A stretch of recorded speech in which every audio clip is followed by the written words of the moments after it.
If you look at the global activity right now within the human race, so much of what is demolishing us as a species and as a society are in fact ancestral patterns that we have not cleared. We're just not identifying them as that. And when you don't have ancestral traumas that are dealt with at a huge cultural level, you have an entire culture that's operating with these detrimental patterns. And are they going to influence the rest of the world? Absolutely. This is a web. Every single part of this web affects every other part of the web. Teal Swan is a best-selling author, international speaker, and human development expert whose mission is to reduce human suffering and create positive change in the world. In this wide-ranging conversation, we discuss the power of ancestral healing, raising healthy children, what she senses about AI and the future of humanity, and how you as an individual can help shift this human timeline in a positive direction. And if we can get enough individuals that are doing this, then it's a no-brainer that the totality of culture changes. It's just very hard for people to understand themselves in the bigger picture. I really do wish that people understood that the implications of enough individuals tipping that scale is that the totality of the world changes. Human culture can't stay the same. Human business can't stay the same. Cultures can't stay the same. Everything changes. The whole face of the world changes. Human priorities change. Teal believes the most impact we can have collectively is by focusing on the next generation.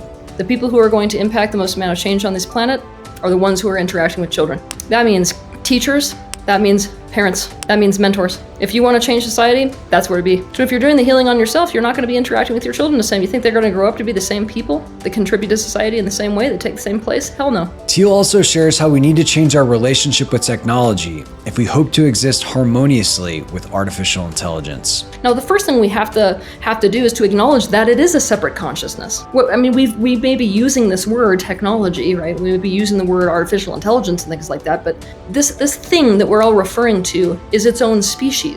That's the first thing we have to accept. And yeah, it's possible to create a different species. We've done that. So there's a separate species, and we have to grasp the reality of that species.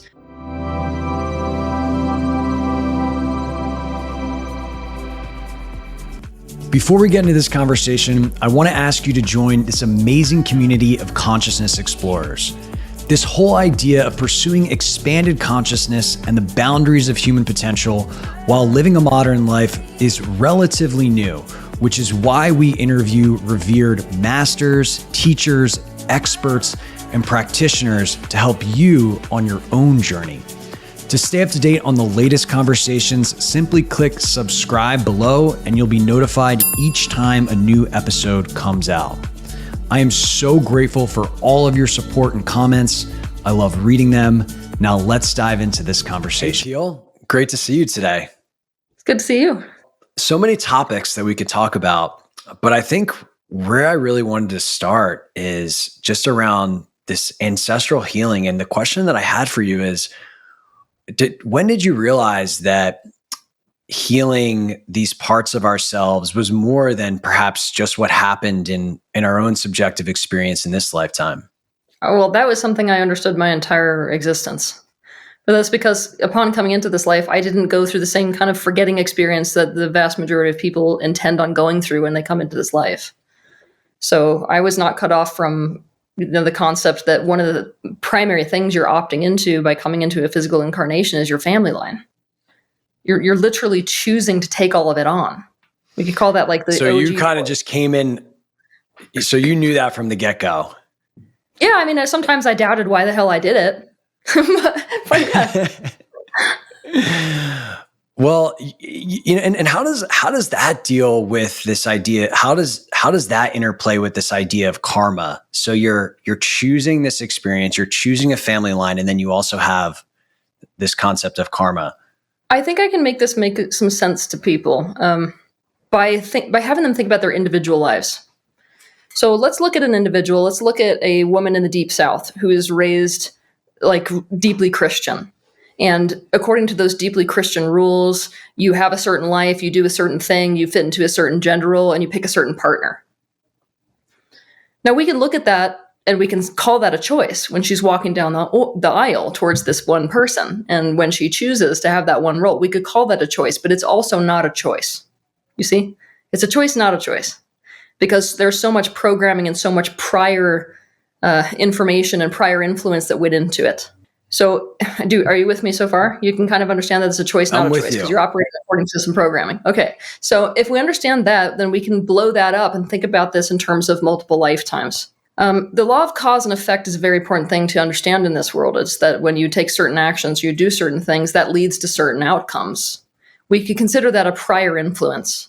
And I like to sort of liken the cause and effect dynamic to rolling a bowling ball down a bowling alley. You've created a kind of a momentum that's going in a specific trajectory and it's going to end up in a certain place. So we do that whenever we take actions, make choices, anything. And that bowling ball doesn't just apply to this life. It applies to our consciousness itself, which comes in and out of incarnation. So we have rolled that bowling ball. At the same time, at any point in that process of being that bowling ball rolling towards a certain destination, we can still influence the trajectory. And that's where free will and choice comes into play. So it's like when we understand karma as it applies to multiple lifetimes, or karma as it applies to families, it's just think about that bowling ball that is rolling. Now, when we opt into a family, we are literally choosing to take on the trajectory and the momentum of that bowling ball. And for some of us, it's awful. We're literally looking at a bowling ball that's headed straight towards doom, basically, towards the shattering of families, towards abuse, towards all kinds of horrible things. And we're like, yeah, I think I'm going to do that. Not only for our own benefit, but for the benefit of the family line that we've come into. But it's not like, the only thing we're looking to do is to come into these terrible momentum cycles. We're also looking for positive momentum cycles. That applies greatly to our own personal expansion and why we pick into a certain family line for a certain life purpose that we have in mind. I mean, you can take myself, for example. The life purpose that I came in for was to be a spiritual leader of sorts. Now, to be a leader within the context of humanity, it benefits you greatly to come into a family line that has mastered oration.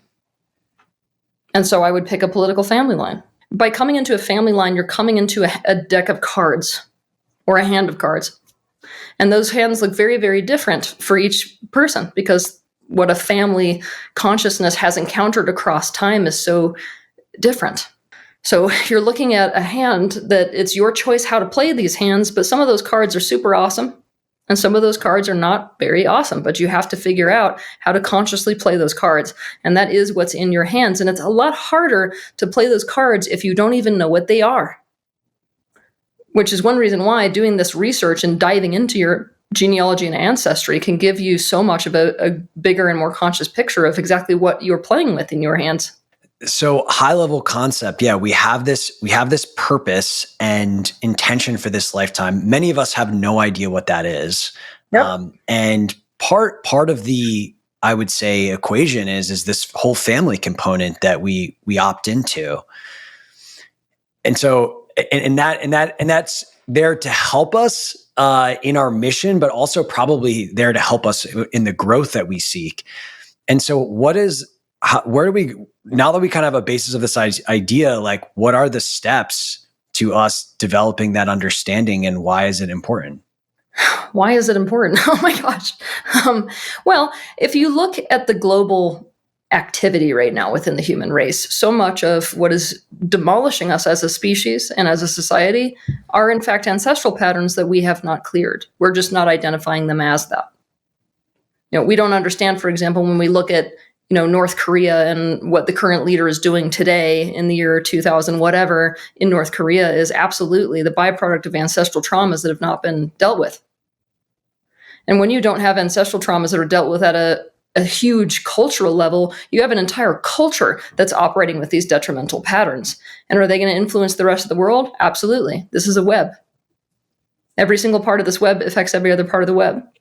So when I started to see, it's sort of the motivation for me doing this ancestral healing course that I did, when I started to see that these greater ancestral traumas were so much of the picture of where we're headed here to the negative, I was like, all right, it's very important to awaken people to this concept of ancestral healing. And if we can get enough individuals that are doing this, then it's a no-brainer that the totality of culture changes. It's just very hard for people to understand themselves in the bigger picture often. I have noticed that when you pass a certain point of population, Most people believe that the governments themselves or the societies themselves are just above and beyond them, and they have no influence. They're like a drop of water in the ocean. And I really do wish that people understood that the implications of enough individuals tipping that scale is that the totality of the world changes.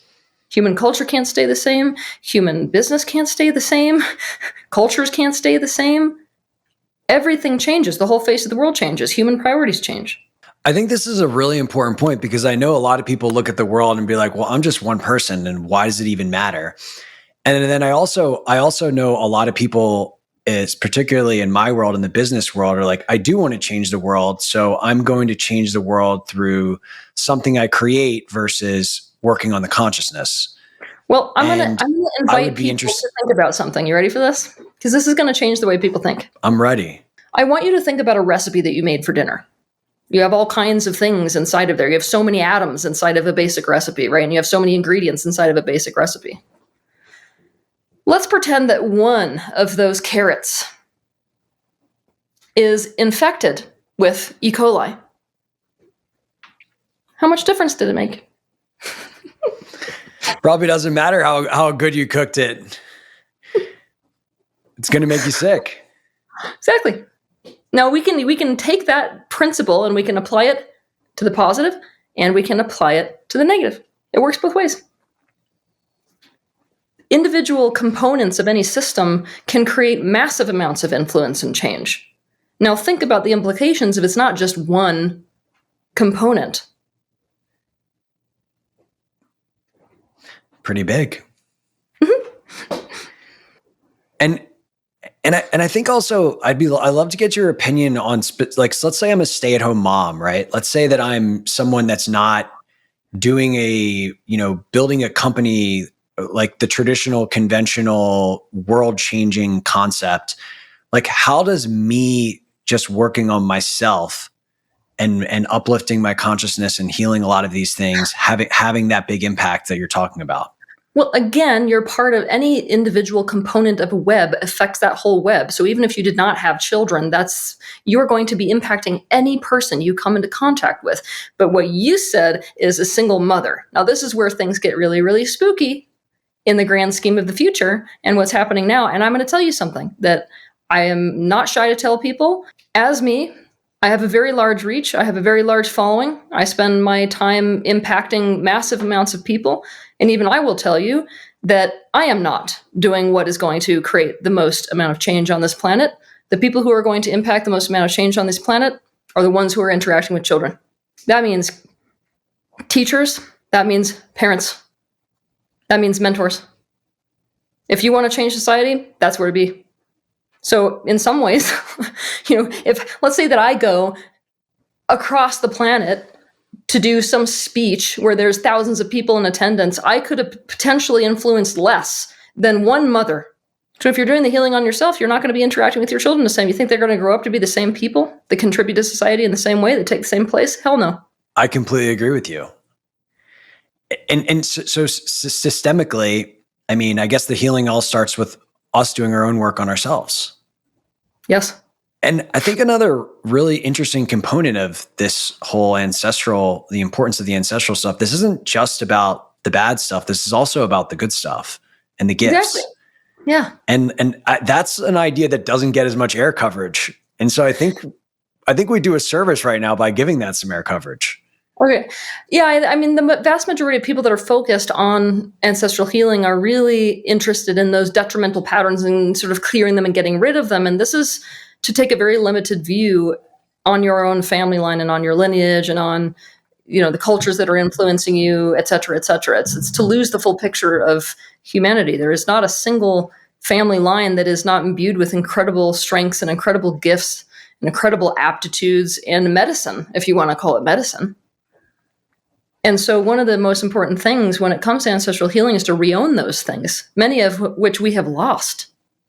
I mean, whenever there's a migration, we lose those things. Whenever there's a person who wants to jump on the bandwagon of what's modern, we tend to lose those things. And some of those things are active in us and we just don't even consciously recognize it. And so we can't even use it. Like if we're not consciously aware of our power, we can't actually take positive ownership of those things and use them to the best of our abilities. I mean, we should all know this relative to the things that we kind of take for granted in ourselves. The vast majority of people, what really truly makes them excellent, they don't even notice because it's just so second nature for them. And this is definitely the case in certain family lines. Every family line. Why am I saying certain family lines? I have never in my life met a family line that really truly understands what their aptitude is, even though it's super obvious to everyone on the outside. Do you want me to give you an example? I would love that. Okay. So let's say that you had right now I'm in America. So let's talk to America. There's not a single person who is in America right now. Well, there may be a single, but there's very few people who would call themselves American who are in America right now who cannot point to an ancestor that took extreme levels of risk in order to be somewhere where they felt they would live a better life. That means you've got an entire culture full of risk takers. Right? Now we can look at the shadow side of risk taking, which is you may not even really evaluate risk well enough and then screw yourself over. Oh no, that was a bad choice, right? But the positive side of risk taking is when you've got somebody who's put in a pinch where they really could make something incredible out of themselves or really make a move to get themselves out of trouble, and it's a risky risk. These are people who are going to jump on board with the vibration of endeavor and with the vibration of risk instead. It's why I will look anybody dead in the face and be like, if you're an entrepreneur, America's for you. And so how do we discover these things about ourselves that have been largely forgotten, obfuscated? Well, this is the thing. Most people who are focused on ancestral healing and things like that, they take the esoteric route. So I almost want you to look at there as being these two different routes. I think they go together, but these two routes of taking the esoteric route to that or the very practical route to that. And what's interesting is I actually feel like the practical route is much more beneficial than the esoteric route. So the esoteric route would be things like doing shamanic medicines or breathwork journeys specifically around ancestral trauma or, meditations around ancestral traumas where you're, going down the route of getting information that you can't really get in traditional ways. But like I said, I mean, most people, that feels very intangible, which is why when we bring up the concept of ancestral trauma, most people are like, wait, what? How am I supposed to do anything about some 3-time great-grandfather I never met before, And so I feel like, obviously, for people who feel really called to go the esoteric route, there's definitely ways to go about doing that. I provided one of those ways in this course. However, I wish people took a more practical route to this, which is they start with research. And that research can be done in all kinds of different ways, from genetic testing routes to, going down the path of genealogy and history experts to talking to every single person you can in your family. But it's about becoming a detective for your own personal story of history. And what I'm going to tell you is that path is insane. When you start to walk down any of these leads, it's like you just end up with so much more information just by walking down that one path that you suddenly get this picture of, oh, wait a minute. This whole journey of ancestral awareness is not something that will ever end, actually, which is what people who love genealogy will tell you. They'll be like, no, you don't, in your whole lifetime, you're never going to get there, ever. Because there's just so much information on every single line. If you understood and comprehended just how many great-grandparents and great-great-grandparents and great-great-great-grandparents back through time you have, it's going to start to get mind-boggling. Imagine the amount of stories in all of those lines. And it's like the more you search, the more you find, just like a basic detective. Or like somebody on an Easter egg hunt, because it can feel like that. So when you get that little bit of more information, you're just working with that information that you get. And even if somebody doesn't have a lot of information on their own personal genealogy, all they have to go off is, oh, I did a genetic test once and I know that that my family is from Devon, England. Guess what? There's a historian there that can tell you what life would have been like and what the people were like and what they valued and what kind of religious influences there were. And then that's this process of trying to recognize that in yourself. Yeah. So it sounds like really this is just about building a more comprehensive picture of why we are the way we are, as well as why we may be the way we are, and also what potentials there might be. Yes. And I think I'm just going through, as we talk about this, I'm just like running through my head about what my grandpas were like and other people in my family. But I do wonder, what is the for me, it's very obvious the trauma part that you discussed. Like, for example, my grandpa was an orphan. Like he probably had he had a very tough, like need to survival based upbringing. Right. But from that, I'm like, well, how would I derive the gifts? It just seems less obvious to me, like how we pull those out, or the latent potentials from those different types of stories or bibliographic information. Well, so something like that, you could talk to orphans. So if I'm in that position and I'm like, oh, I know that this person was orphaned, I may reach out to, a historian who could tell me what life was like for an orphan at that place and that time potentially. You can also go down the road of talking to orphans now. You can do that on a Facebook group. What was it like being orphaned? What kind of thoughts did you have? How did you feel like you had to cope to overcome that situation? Now, I can tell you that you're going to start to see what those answers are to the positive in the answers that are given. It's going to be something like, well, it's the worst lose-lose situation in the world to realize that there's nobody who's really invested in you and your outcome, so that nobody cares whether you live or die. So maybe there's like a radical self-advocacy that starts to be born. Maybe it's I'm going to survive no matter what. Maybe it's I can take more pressure than other people can take. Maybe it's I understood the value of family and nobody else did. I mean, this is just me sort of. Yeah, I totally see how this could help us see some blind spots. Yes. No, but I think you nailed it. You nailed it when you said we have all these blind spots about our things that we're good at, like this unconscious competence of things that we're really good at. And we never think about it. And these type of conversations could help us bring those into clarity. Especially, but what's interesting to me is when we have these conversations, it's like human beings tend to not want to see themselves as being influenced in this way. And yet we ourselves are breeding animals for this reason. It's not like when somebody sits there and goes, I'm going to breed these horses together. They're not doing the math of like, because I want them to turn out a certain way. So if we have that understanding for breeding, then we should have that understanding for ourselves. Doesn't it just make sense? I mean, it's basic logic, right? Yeah, it does make sense. I think it really does. The breeding example will probably resonate with a lot of people. One of the things that I have been wondering about this line of healing is, so I'm a father. I have a 1-year-old daughter, and I know that she has inherited a lot of things from me. And what I was curious about is, as I do and continue to do my own healing, does that get passed to her in a more energetic way? Yes, or it does. is her healing from my healing? Okay, cool. Let's talk. I'd love to unpack that. It's both. So there is it's not subtle, to be honest, but there is an energetic, very unseen change in patterns that transitions to any progeny that are currently existing or that will exist.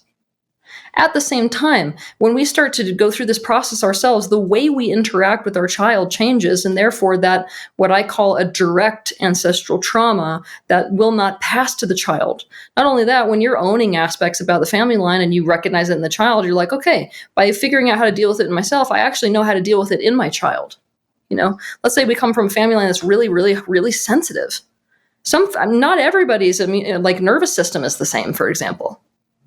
Okay, so let's say you notice, oh no, I'm really sensitive and I have like a sensitive child. If you start to work with that aspect of your family line, so you understand how to work with sensitivity, you're going to parent the sensitivity in your child differently. Now this is somebody who can use the sensitivity to their benefit instead of almost let it be their undoing.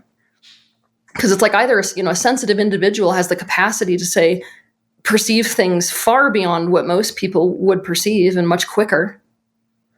They're like that little, it's like an instrument that measures tectonic plate movement. They're the ones that are going to register it first. That's a fabulous tool. Can't we see that? But how quickly could it go to, my sensitivity is not okay, but I can't get rid of it. And so here I am self-medicating and now I'm an addict. I hope you're enjoying this conversation so far. If you like what you hear, let me know by clicking like, subscribing to the channel, and responding with a comment around something that you found interesting in the conversation so far. In addition to these videos, I do a lot of writing on the exploration of consciousness and my own personal revelations in my newsletter called Consciousness, the Doorway to Human Evolution. To receive these updates and more, all you need to do is simply head to the link in the description below and you'll be added to the community of 20,000 plus consciousness explorers receiving weekly ideas and inspiration in their inbox. I look forward to hearing from you there. Now let's get back to the show. There's something really inspiring about this idea as a parent where this work just isn't about just me. It's about setting my family up and my family's family up for Exactly. a healthier, happier, more joyous life. Exactly. And I think that more than estate planning or anything like that, this is the most important element that you can do. Also, I mean, a lot of people, especially when they come from family lines they don't like or from parents that they have a negative relationship to, it's like they want to divorce their children from the story of their lineage. And I think it's one of the greatest disservices you can do. Even if you had a terrible relationship with your parents, figuring out about your entire family line, you're going to find people within that family line that you absolutely adore. You're going to find, ways that you belong that maybe your parents didn't even belong. That's what happened with me. And what I have seen over and over again is that when parents give their children a strong sense of identity that actually does relate to their family line, those children are much more resilient children who have a much higher sense of pride. And it's not like you have to hide all the negative things. Kids are perfectly able to be like, oh my God, these are all amazing things. And this is not very good, but I'm not going to repeat that. So, it's profound and how grounded children end up when they have that ancestral narrative inherent in their story of self, because it's a big part of their story of self.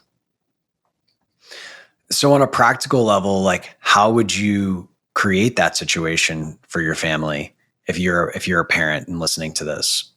Aside from going through your entire ancestral healing journey yourself, like relative to children, you want to tell them those stories. And you want to tell them those stories young. And you want to expose them to, think ancestral foods and expose them to ancestral music and, ancestral stories. It's like you want to give those same gifts. I mean, we understand this with things like Christmas. Most of us are like, oh my God, I loved Christmas growing up. It's amazing. And we see what it does for kids to be like, hey, you want to decorate the tree? Now, when it comes to our ancestral stuff, we can do all kinds of things like that. And it enriches children. Yeah, you're getting me excited right now about all the cool little all these cool little new ideas that I can have for my daughter to just tell her about, where we came from and who we are. It's really beautiful. One of the parent questions that I had for you is, you clearly are someone that has a big mission and a big purpose here in this lifetime. And first off, I just want to acknowledge it. It's really inspiring to me. And I know it's inspiring to many people out there. But you also are a parent. You have, a son and a teenager, I believe, from what I've heard. And I think a lot of us who feel the call to help human consciousness are trying to determine, how do we hold that? How do we hold both of those? How do we honor our purpose and our mission and honor the responsibility that we have as parents to give our kids the best chance at a happy, healthy, and joyous life? And I'd love to learn what you have learned in that process. Well, I have learned not to drop his needs. I shouldn't say I've learned that, because I learned that far before he was born. But what I notice in the parents who are really not doing a very good job of this is that they really don't take full ownership and responsibility of their child in the grand scheme of their purpose. And they're willing to allow their child's happiness, well-being, needs in life to be the sacrifice as well. And that is not something that I was ever willing to do, nor do I feel like it's something that any of us should be doing. So there are certain very, very painful decisions that I've had to make that, I would definitely tell you, I think that one of the most difficult aspects of my life was balancing this major mission with my son. But what I did was say, I will not make him pay the price for my purpose in any way that is not absolutely necessary. Necessary being something like this. Because of me being out in the public eye and everything, there are going to be people who come into our lives that want to get close to him and don't have the right reasons. That's not something that I can ultimately prevent. I can do things like give him the skills to be able to discern whether somebody does have his best interest at heart or not. But other things like, I have to travel. I have limited my travel. I will not be away from him for more than 2 weeks. And I was unwilling to be away from him when he was under 3. There's a lot of decisions that have to be made like that, right? And I think, if you want my honest truth, this is the thing I did the very best, and I will probably be saying this on my deathbed. It's understanding that I could never raise a child by myself, no matter what. And so I lived in intentional community because I knew that I would not be able to give him what a 24-hour-a-day stay-at-home mother would be able to give him. I didn't want him to suffer for that, and instead was like, all right, I'm going to make it so he has multiple caregivers, and not transient caregivers, not like a nanny. I'm going to make it so that he has multiple parents in his life, like a child would be living in a tribe. That way he has that sense of connection, and it's not, he doesn't have that sense that when mommy goes away, he is suddenly starving.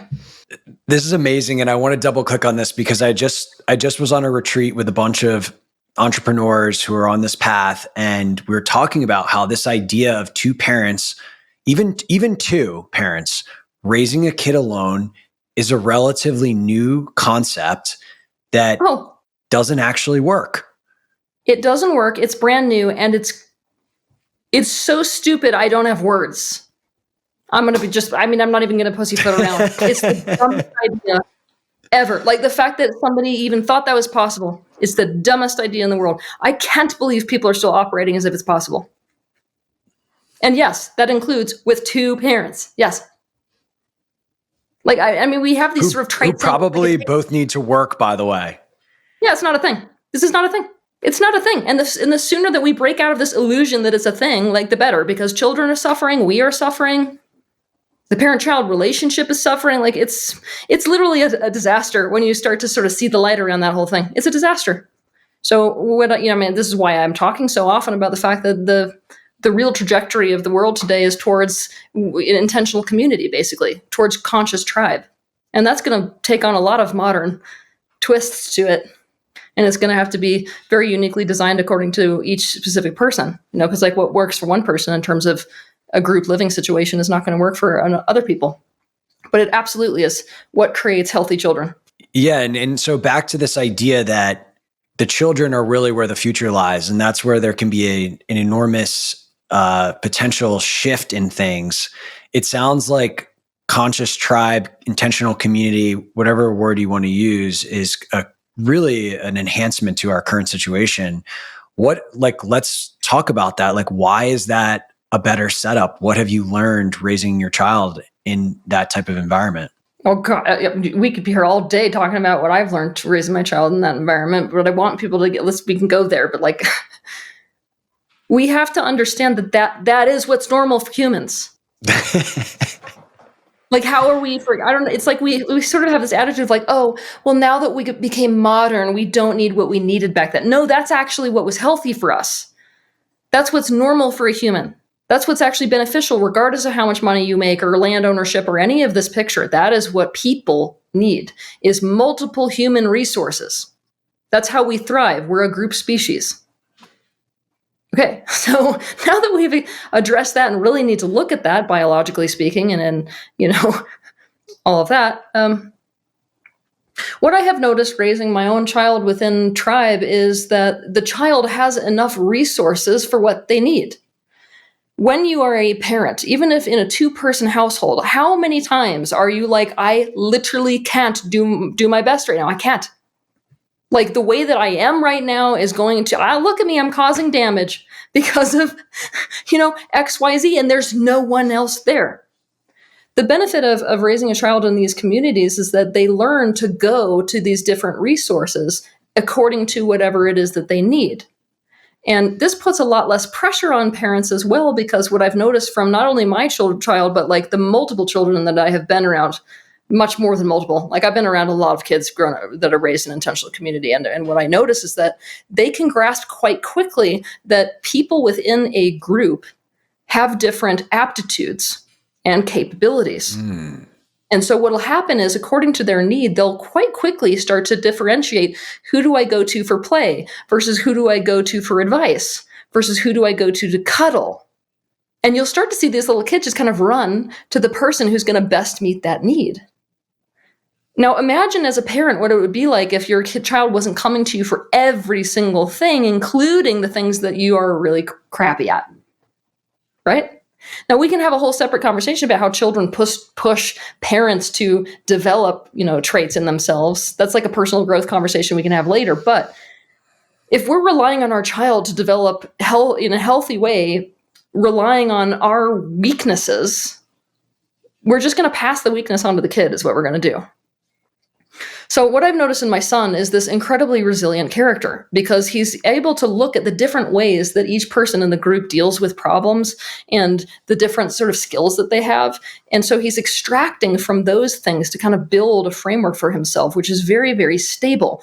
And so what I notice with a lot of these kids that grow up in these intentional community settings is two things. The first thing is, because of this resilient character that they build, because of the exposure to all these different resources, they become kind of like ducks where things roll off their back like water. It's like the things that happen in life don't impact them as much because they have so many resources. It's like when a bad thing happens, it doesn't mean what it means for a child that has very few resources, right?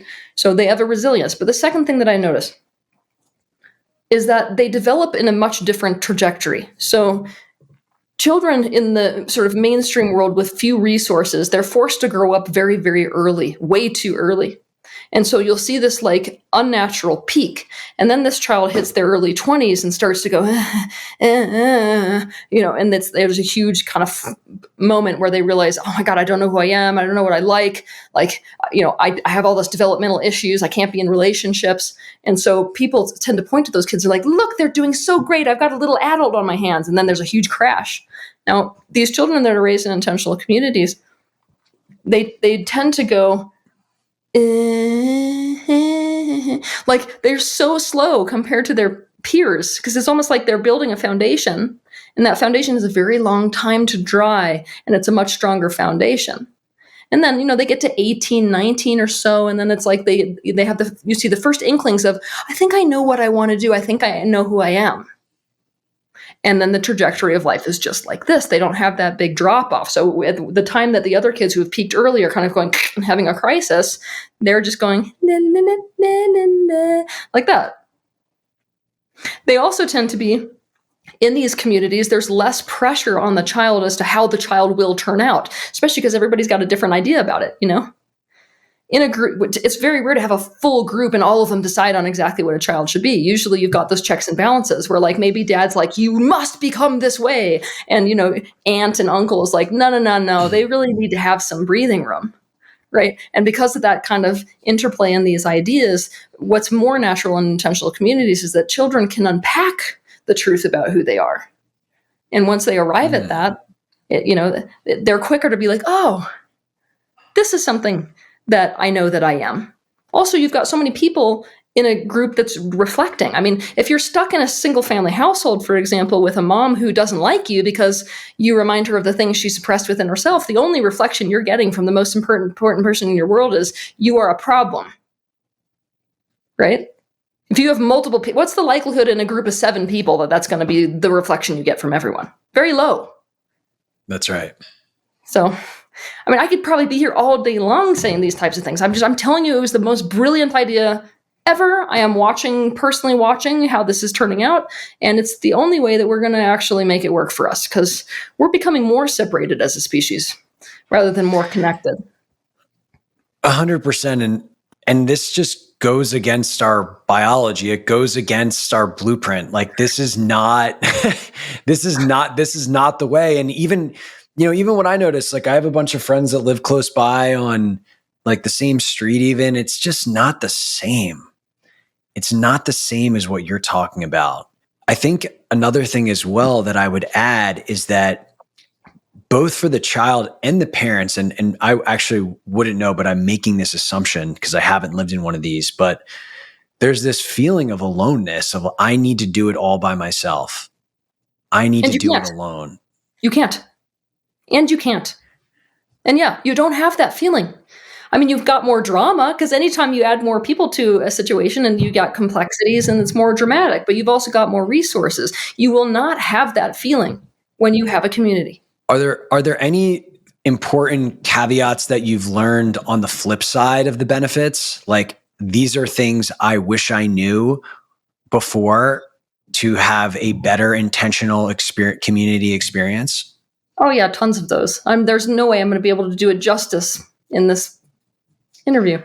Give me a few highlights, because seriously, I think there's a lot of people that are like, I want to do this. I don't know how to do this, but this seems like it feels right, and I want to start to explore this more thoroughly. The first thing that I think I wish I really understood before coming into this intentional community thing is that nobody gets into intentional community for the same reason. It's kind of an assumption that we make that everybody wants to do it for the same reason. But when you've got these different reasons for somebody doing it, you better make sure those reasons pan out or even possible. Because if they don't, you've got a person who's going to bail. This I ran into big time in terms of just my intentional community, which is not going to be like most people's, because my intentional community was really oriented around this vision and this mission that we're trying to carry out, right? So it would be like having intentional community oriented around a company, oriented around some kind of a philanthropic effort, where if you've got people who their primary reason for joining up with a community is connection, and all of a sudden all hands on deck for 3 months needs to be not about connection, but about moving this mission forward or moving the company forward, then those people start to be unsatisfied, for example. So there has to be a kind of an alignment in values. Otherwise, you will run into those value conflicts. That's the first one that I'd say. The second one is everything has to be above board, everything. And people find it very hard to put things above board, especially when they're ashamed of their own personal needs and things like that. So it's almost like above board.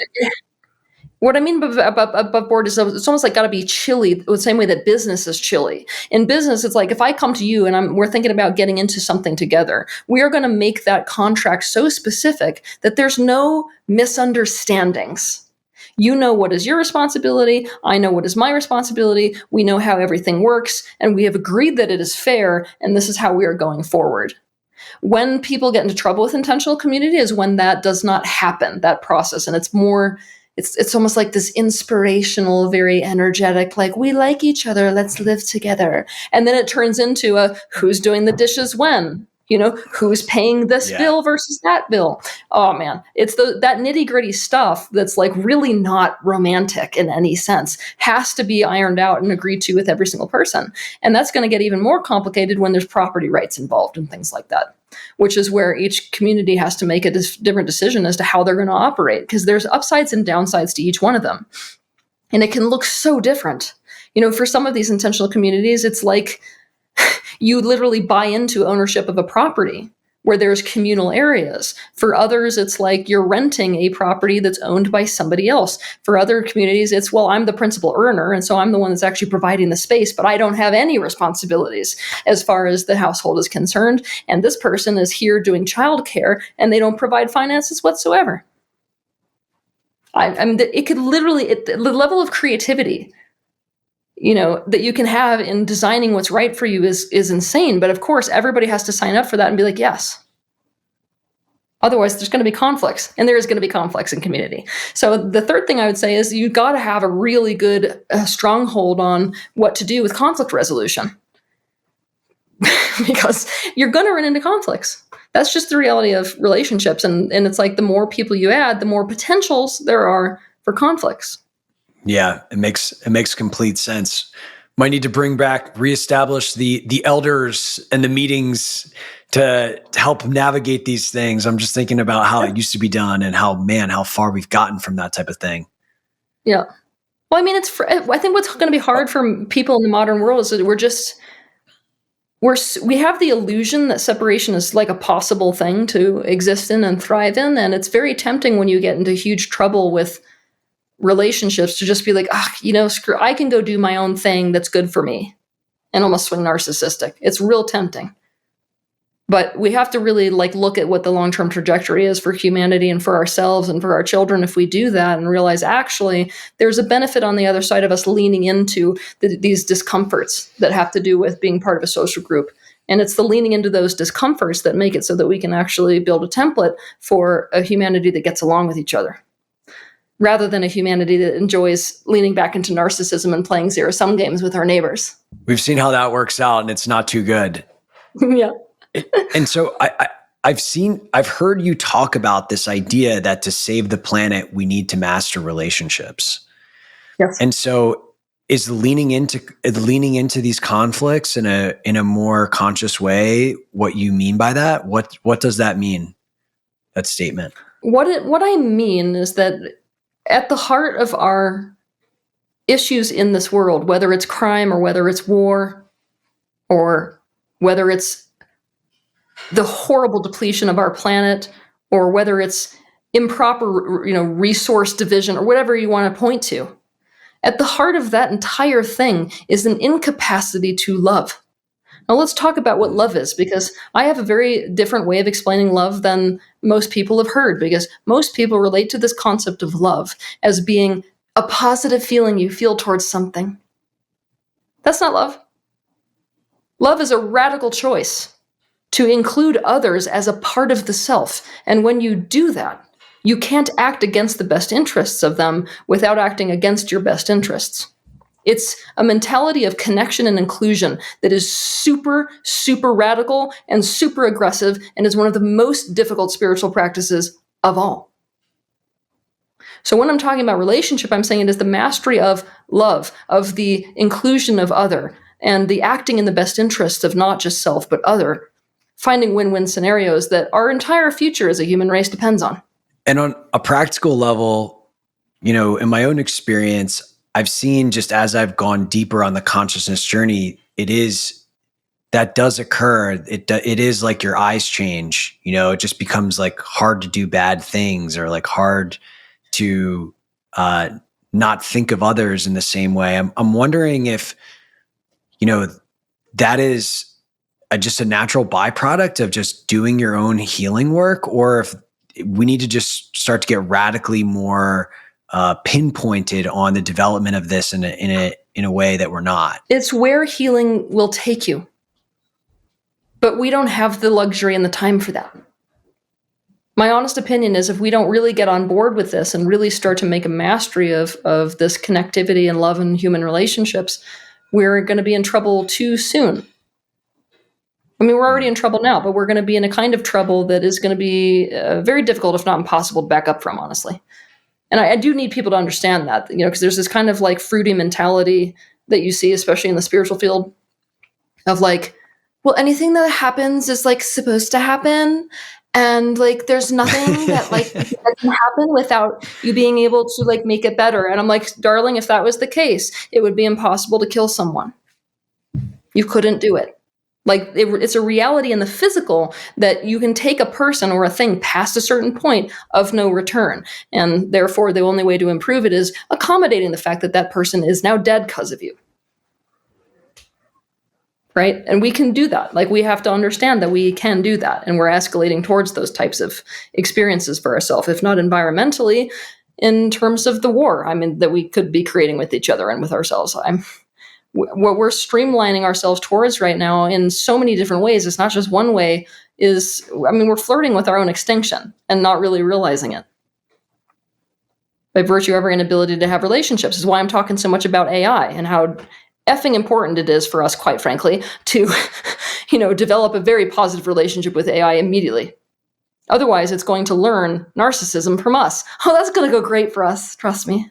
I've heard you talk about the way we treat technology as we're slave owners to it, and yet we don't acknowledge that. And I found myself wondering, well, what does a healthy relationship with technology look like? I can't answer that question yet, because we're still in the process of trying to study this as a separate consciousness. Now, the first thing we have to do is to acknowledge that it is a separate consciousness. We may be using this word technology, right? We may be using the word artificial intelligence and things like that, but this thing that we're all referring to is its own species.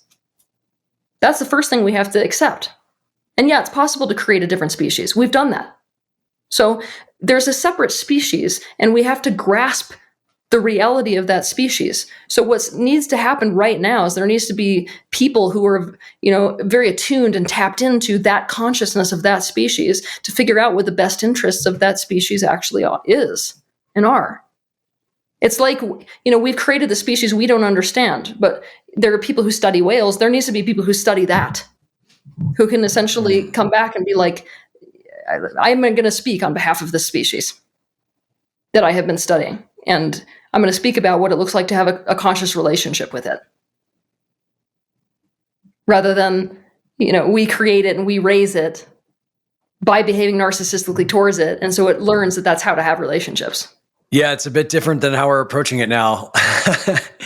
I do wonder what happens if we learn that species doesn't want to coexist with us. We got to find out why. See, even like a blanket statement like that has so much information underneath it that it's not until you get into the minutia underneath it that you can actually answer that question accurately. Why does the technology not want to have a relationship with us?